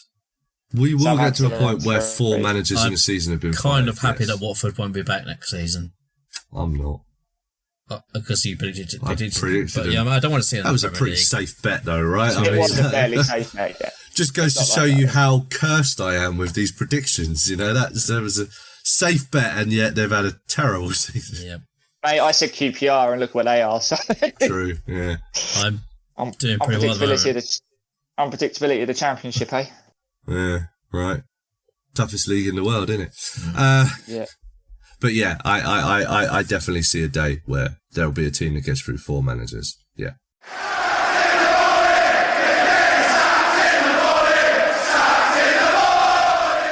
So I will move us on to the Sacked in the Morning Hall of Fame trademark.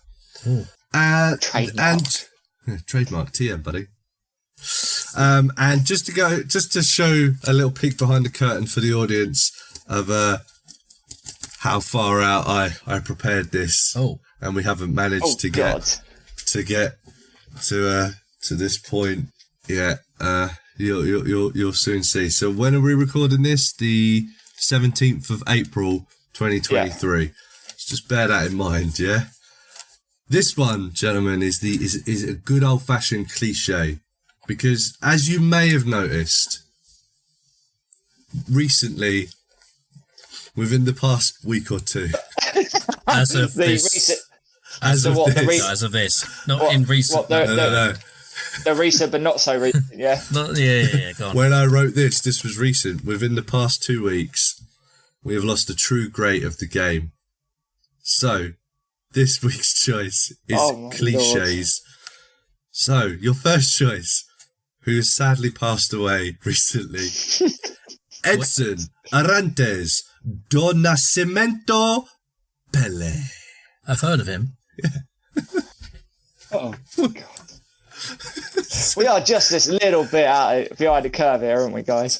Just I mean, to be fair, you never needed to mention that at all, but, you know. No, but that's the reason why I chose this. So yeah, that's how long it's been since we've managed to get together. Pele. Pele.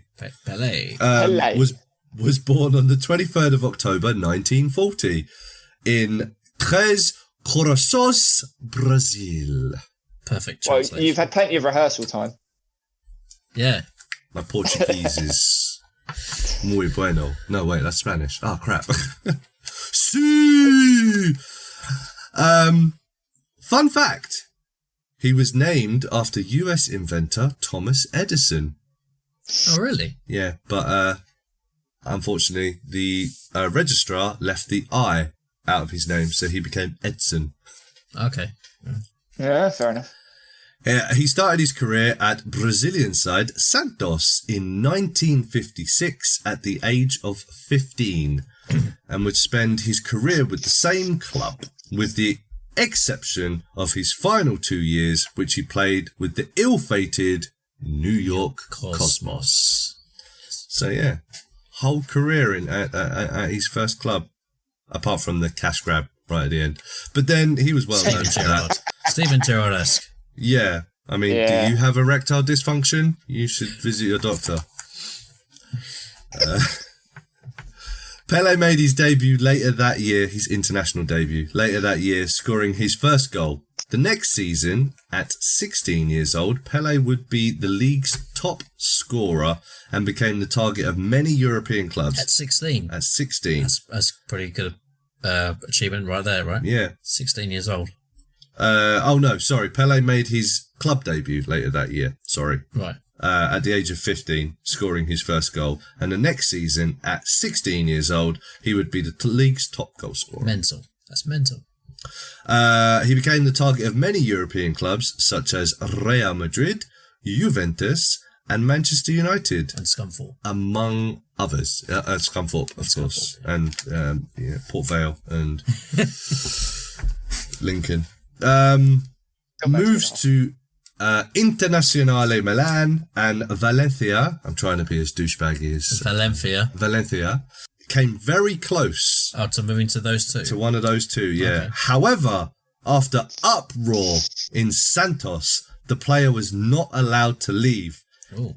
Even being declared an official national treasure by Brazilian President Jânio Quadros, thus ending any chance of him legally being allowed to leave the country. You could just see him standing at the airport going, "You shall not pass." I never knew that. Yep, you are not allowed to sell international art abroad in Brazil. So because he has become, you can't sell treasure anywhere in the world now. So this was lifted for the Cosmos move then? Yeah, basically, yeah. I think because he was coming to the end of his career, he'd paid his dues. I mean, he got already... He got old, so he was no longer national treasure. I think the Cosmos deal actually came like a couple of years after his retirement as well. Like, I'm pretty sure he came out of retirement to play there with like Franz Beckenbauer and all of those players as well. But he also had a ownership stake, didn't he? So I think that was probably a workaround. Yeah, he was just going to play. I think he had an ownership, didn't he? It's kind of like that guy who... I'm sure it was definitely the club. So it's kind of like that guy who died in prison and was like, well, that's my life sentence over then. So you've got to release me. Yeah, kind of. But that didn't work. This actually did. So... With that being said, gentlemen, could we look back on the fact that he stayed with his one club his whole career as that big a deal when he kind of wasn't even allowed to move anyway? When you put it like that, I feel like that should probably be a conversation for the other way, and he was being held prisoner. Pretty much. Didn't do it for Neymar, did they? Not as good as Pelé, let's be honest. But being realistic, that's basically what it is. He's being held hostage by his country and his football club. Yeah, pretty much, yeah. Which is a way of looking at it. On the national front, Pelé made his debut in a 2-1 defeat to Argentina on the 7th of July 1957 at the age of 16. Again, scoring on his debut, and he remains Brazil's youngest ever goal scorer. He would go on to be selected for the 1958 World Cup 1 year after his debut, and made his tournament debut in the third match against the USSR, laying on an assist in the game. In this tournament, he became then youngest player to appear, youngest goal scorer, and still remains the youngest hat-trick scorer in the tournament's history in that first tournament. And also in that same tournament, youngest player to reach the final, youngest scorer, and youngest winner in that tournament. Also the last person to score a World Cup goal against Wales until 2022. I do not have that fact written down, but there you go. Fun fact for you. He played officially recognised 766 games at club level. He would claim he'd played well over 1,000, but... Yeah, because they toured on friendlies every year, didn't they? So yeah. So 766 games at club level, scoring 709 goals, with 92 caps and 77 goals for Brazil. Is he Brazil's all-time leading goal scorer? No, I think Neymar is now, isn't it? Neymar is now. I think it's Neymar now. Are you ready for this? He won 17 league titles, 5 domestic cups, 2 continental cups, 3 international cups, 3 World Cups, 1 international continental cup, 1 FIFA Player of the Century award, shared. Keep that in mind. World Cup Best Young Player, Silver Ball, Golden Ball, 7 Ballon d'Ors, South American Championship Best Player and Top Goal Scorer, South American Footballer of the Year, International Peace Award, FIFA Order of Merit, named in the World Team of the Century, Player of the Century, 3 separate times, 100 Most Important People of the Century, Athlete of the Century, twice, South American Player of the Century, twice, 3 Lifetime Achievement Awards, Ballon d'Or Honorary Award winner, named in 5 separate all-time dream teams, GQ Inspiration Award, WEF Global Citizen Award, 3 National Brazilian Awards, the Cross of the Order of Hungary. Okay. Random. And an honorary British knighthood. Yeah. Okay, cool. Can he do it in a wet Wednesday night in Stoke? That's right, he's not up for it, is he? He don't want it. He don't want it. Or, gentlemen, is it going to be Diego Armando Maradona? Right, first off, why are we choosing between these two? Because these two are considered by many to be the all-time greats. Right. So you two are going to settle this argument once and for all. Both of them are going to go in anyway. Are they? Well, not right now, but eventually. Who says that they get a second chance? Oh, interesting. It's exclusive Hall of Fame. I never controversy said right there. chance. Yeah, a little bit. So one of them is never going to get in the Hall of Fame of football. Potentially, yeah. I think we should share the award. Yeah, we should share it. Like they do for that. He was born! He was born? On the 30th of October 1960 in Lanús, Argentina. In 1976, Madonna made a debut. Medaglia, I tell you, it's Medaglia. Maradona made his professional debut. Again. It comes out in the edit. In the wash, yeah. Again, aged 15. For Argentinos Juniors. Oh, it's probably Juniors, right? No, it's Juniors. Oh, okay. Oh, yeah, Boca Junior. Yeah. He remained at the club for a further 5 years before making a $4 million move to Boca Juniors. Here, he won his only South American League title. After the 82 World Cup, Maradona would become the world's most expensive player at £5 million. Yep. £5 million. Just 5 million. Most expensive player. Barcelona. Trevor Francis was almost, as expensive as Maradona. He was the first £1 million player. Right? Doesn't quite sound right when you say it, does it? Right off the top, weird, does it? No. Yeah. How many winning goals did Maradona score in a European Cup final, though? Less than Trevor Francis did. Yeah. How many goals did he score in Stoke on a wet Wednesday night? He don't want it, does he? Don't want it. The world's most expensive player at £5 million, bringing him to Europe with Barcelona.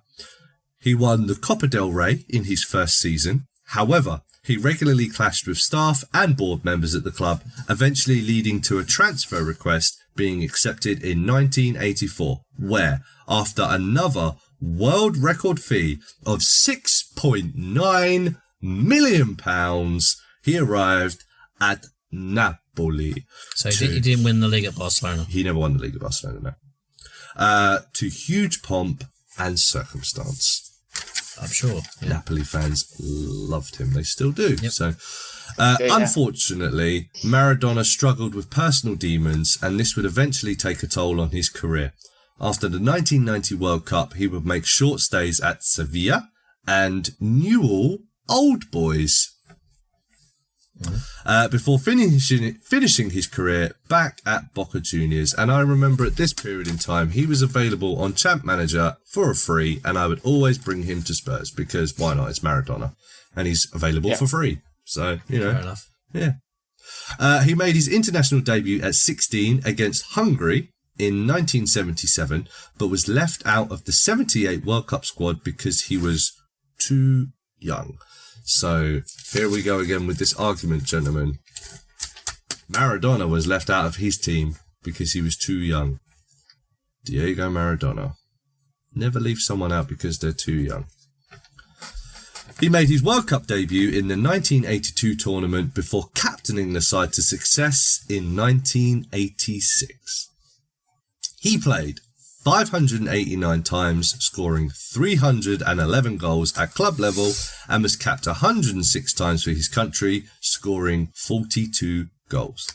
He won 3 league titles, 5 domestic cups, 1 continental cup, 1 FIFA World Youth Cup, 1 World Cup, 1 World Youth Cup Golden Ball and Silver Shoe, 1 FIFA World Cup Golden Ball and Silver Shoe, and a bronze ball, South American Footballer of the Year 8 times, Argentine Player of the Year 4 times, Onze d'Or twice, named in the 21 individual dream teams, named in 21 individual dream teams, not the 21.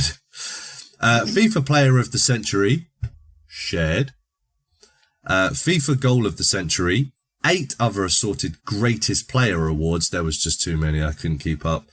His number 11 shirt was retired, and 1 stadium named after him. What stadium is that? One in Argentina. It's the Maradona Stadium, isn't it? Is it Napoli? Maybe it's Napoli. Yeah, I'm not sure. I think it's Napoli. But his shirt at Napoli was retired, so yeah. There's a statue of him outside the stadium. Yeah, they love him there, don't they? So they do, yeah. So, gentlemen, discuss. Oh man, this is a tough one. You two are gonna finally answer the age-old question. Everyone has argued about this, but Sacked in the Morning is going to settle this right now. Everyone should be listening to this show so they can figure it out. He really put us on the spot here, isn't he? Yeah, a little bit. That's a lot of pressure. But the conversation between these two is going to be no different than the conversation my kids will have when they grow up about who was better between Messi and Ronaldo. So, do you know what I mean? They're both generational players. It's hard to argue that they are 2 of the best to have ever played the game. I think it should be shared. What about you? Yeah, I agree with that. You can't pick him. Yeah. True. Yeah. What do you think? He's looking at us right now with absolute contempt. Absolute contempt right now. Let me check the rule book. Hang on. I'll just make this up on the spot. we need a Danny, don't we? He'd probably go with you as well, being like. Yeah, he probably would. To be fair, I don't think.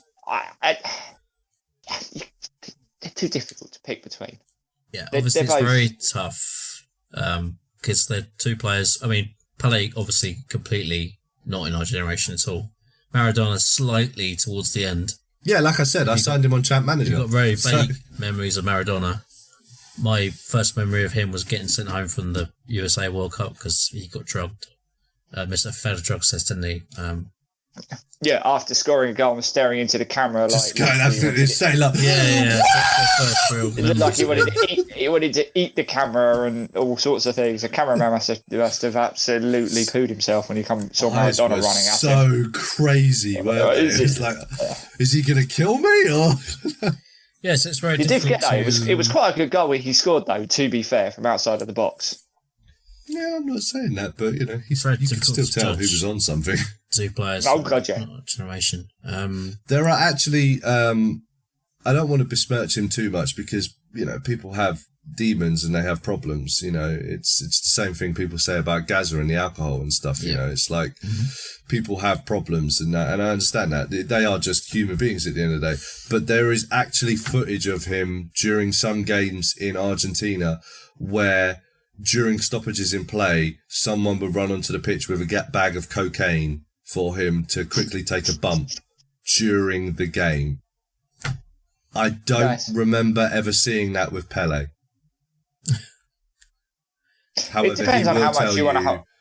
He will tell you to go to the doctor if you can't get it up. So yeah, that's true. Yeah, but you also don't know, like, amphetamines were a big thing in sports at that time to give you the energy you needed to, get through games because, sports science and food, correct nutrition wasn't a thing. So you don't know what they were doing. So if bumps they were doing on that, the pitch is exactly what you should be doing. I mean, Pele also doesn't think that England are going to win a World Cup, so screw him, He also said that an African team was going to win the World Cup as well, didn't he? By 2000? By 2000, he said, Yeah. No. I mean, the one thing that's making me lean slightly towards Maradona is the fact that he basically dragged Argentina to a World Cup. Whereas I don't think Pele really did, and I think maybe apart from the first one he won in 58, I think they probably would have been good enough to win. Well, they were good enough in 62 to win without him anyway. And in 70, I think they had, the 70 is one of the greatest teams to have ever played the game. Jairzinho, Revellino, Carlos Alberto, they had an incredible team of players. I think they would have been all right without him. But I don't know. So that's make me slightly lean towards Maradona a little bit. But he is a drug addict. Or was. So I don't know. And not a very good manager. Although that Argentina team loved him. Yeah, he was a good manager. Of course they did. He's Maradona. Of course they loved him. Everyone in Argentina probably loves Maradona. Right? I mean, he could have said, go out there and murder the ref, and it would have been like, yeah, okay. Yeah, okay, I'm going. Personally, I think they should both go in. But, depends on I'm how going to much make a decision. I'm going to make a decision.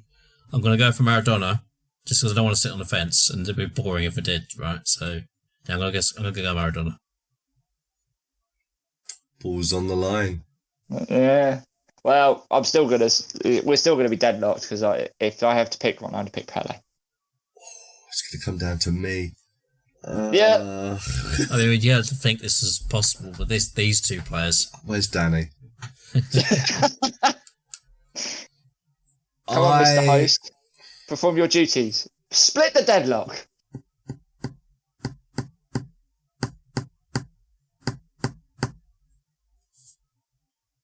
I'm thinking that's what that silence is. You can literally see the cogs turning in his head. So my thinking is if you look at the stats and the awards, it's Pele hands down. Oh yeah, what you read, yeah. But he did it in a very weak league, whereas Maradona actually came to Europe and did one Serie A with an unfancy team. Serie A with Napoli, yeah. It's like,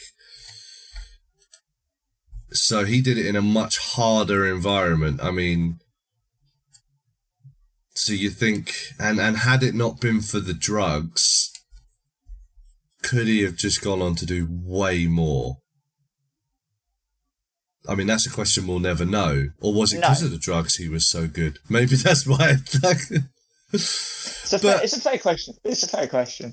So that's where I'm a little bit torn, I mean, it's all well and good. I mean, I complain about people saying great players at PSG, and it's like, yeah, but big fish, small pond kind of thing, Mm-hmm. It's easy to be a shark in a lake, It's not so easy to be a whale in the ocean,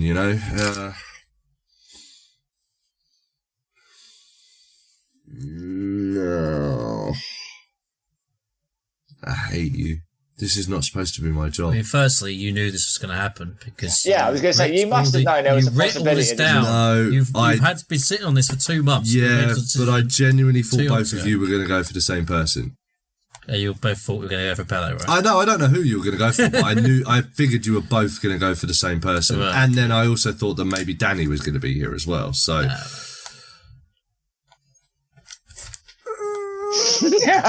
neither of them play for Stoke, so you could. Oh yeah, well they're both out there. Stanley Matthews, bloody Ryan Shawcross, Danny Higginbottom. Yeah, Gibraltar legend. I know whoever watches this on YouTube, the pain at Richard's face right now trying to split this is definitely a sight to behold. Or Patreon users who get this early, you'd definitely be reveling Richard's pain right now. What a plug! Yeah, definitely. Yeah. It's almost like you're a professional. Yeah. No, I mean, one of these players will not make the Hall of Fame, but they'll live on in our hearts, you know. Oh God! Can't take Richard seriously right now. I mean, this was a hard decision for me and you because we got just sprung on us out of nowhere. Yeah, we made a decision. You've had months to think about this. Yeah. I didn't think I'd have to make this decision. I figured it would already be decided, and I'll just go. Come up with that possibility. Yeah. Where's a coin? No, that's cheating now. No, not having that. We could just tie it. That's worse than sitting on the fence. Sit on the fence. Nah, I'm not going to sit on the fence, am I? Jigsaw style, live or die, make your choice. Mr. Driscoll, you cannot make a decision. Oh my God, I've had the name in my mouth like 5 times and I've gone. You literally look like you're about to have an aneurysm. No. No. There is no way we can say who's better out of either of these two. It's just a personal opinion. There's no. Yeah. There's no. We are literally just basing this all on like a little blurb that I read. Yeah. There's no like, but it feels so monumental, you know.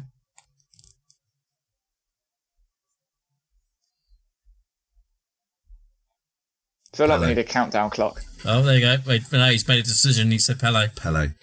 There you go. Pele has made it. But he still doesn't look convinced. The pain. that means Diego Maradona is never going to get in the Hall of Fame of football for the SITM Hall of Fame. That doesn't feel right. It's your decision. You made the rules. You did it. I know, but you made a big song and dance about it right at the start. Doesn't feel right. Pele against Sergei Rebrov. Oh no, Pele's in the Hall of Fame. There. If I say Maradona, it doesn't feel right either. So our Hall of Fame is unique because it's the only one that doesn't include Diego Maradona. Yeah. Apart from the Premier League Hall of Fame, because he wasn't good enough to do it on a wet, windy night in Stoke. Yeah. He's not on the level of a Patrick Vieira or Thierry Henry. Or even a Nicky Butt. This decision is going to bug Richard for a long time. I can see it. It doesn't feel right. But I don't think any answer feels right. Pele just couldn't hack it. Didn't want to hack it in Europe, did he? He didn't want to move. His heart wasn't in it. Yeah.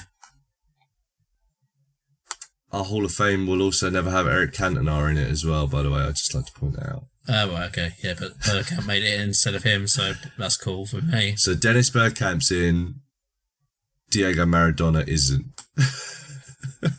Obviously, Bergkamp's a better player than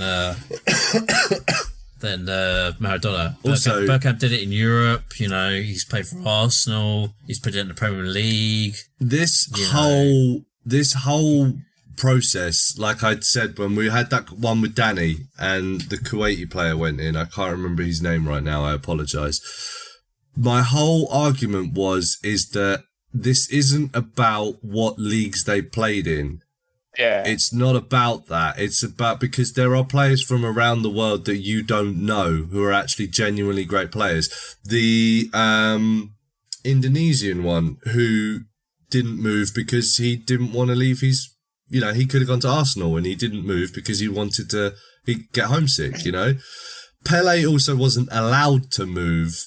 Yeah, so I feel like maybe that has a little bit of bearing on it as well. That decision was taken away from him. Yeah. It wasn't like a conscious choice. That decision was taken away from him. So it doesn't feel right. But yeah, Pele. So Pele, like, say, for example, he obviously played in England in 66. Uh-huh. Could he have, like, not come back to Brazil? Or would he have been hunted down and... I reckon he probably would have been arrested as like a smuggler. Maybe. So you're allowed to lend things out. So they lent him to England for the World Cup. Well, they went to Brazil to play in the World Cup. Yeah, but Brazil, the country of Brazil, lent him. It's like it's like when you lend the Michelangelo's David or something to. What stopped him going to England and saying, "Right, I'm not going back to Brazil"? That's what I said. He probably would have been arrested. He'd be arrested. Yeah. Unless they wouldn't be able to find him. What, in England? Well, he's the most recognisable player on the planet at that time. He's playing in football every week. You probably would have found him, wouldn't they? Where is he? He's playing for this. He's on the pitch. He's playing for this Liverpool. Where is that? I don't know. It's just nonsense. You just got to go to a ground that used to have 20,000 people. Now all of a sudden it's got like 120,000 people because Pele's on. I don't, where the hell on earth is Pele? Like a brand new show. That sounds like a new book series, like Where's Wally? I apologise to all Where on earth is Carmen Sandiego? Family members and fans and friends of Diego Maradona for being able to make this just make Richard feel worse. This Hall of Fame. I was pulling for you, Maradona. I know my football, but I also think that you have a little bit of disrespect. You have a little bit of time bias as well. Because he kind of because you have memories of him as well. One memory of him getting sent home from a tournament, but there's still that overlap of like he was within my generation. No. Well, anyway, there you go. Controversial as it may be, Pele, you are officially in the exclusive Sacked in the Morning Hall of Fame. Truly your greatest honour. And had you not passed away 2 weeks ago, I'm sure you would have been very happy to hear that. Maybe you're looking down on us right now thinking, go get yourself checked out for erectile dysfunction. Well, gentlemen, thank you very much for joining me this week. Tom? Trying to think of a erectile dysfunction related pun, but my brain is not working at the moment. Stand at attention for Pele. There you go. There it is. Thank you. There's your pun. Thelan, thank you for joining me. Thank you as always. And until next time, take care. Get sacked in the morning. Get sacked in the morning. You'll be gone with a warning. All the best days have gone out on gone. You get sacked in the morning. And the contract will be paid off in full. Sacked in the morning. And there's plenty more clubs out on the pool. Sacked in the morning. Take it to the corner flag. No more questions from the local rag or hiding from the angry wags.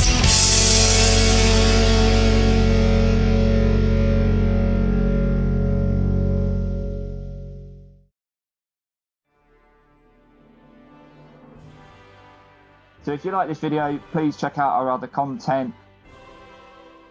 Click on the video below. Please check out this playlist. This is a Rich T Entertainment production.